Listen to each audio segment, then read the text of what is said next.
It's such a privilege to be receiving an honorary degree, really. I'm hugely honoured to be here today.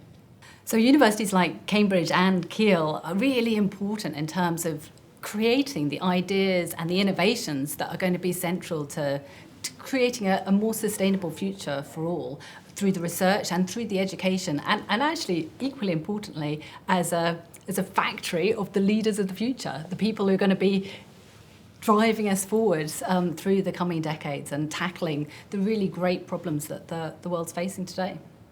So all of us as individuals can also do our bit in our own everyday lives, whether that's about looking at how we travel and looking at more sustainable ways of travelling, cycling, walking more, making sure we don't spend all our time flying around the world on aeroplanes and polluting the world as a consequence. I think the pandemic actually has shown us that we don't need to fly nearly as much as perhaps we did in the past.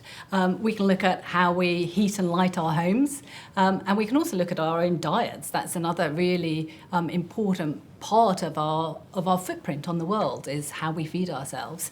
But all those steps also need to be done in concert with large-scale government action.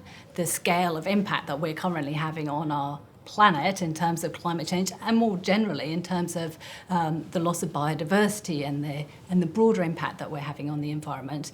We can each do our own individual bit, but we also need global governments to step forward so that we have that large-scale action to create a more sustainable future.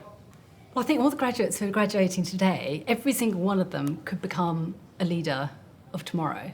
And we're sitting in a place where much of the Industrial Revolution started, and there's a real opportunity for them to take a leading role in what the next revolution is going to be.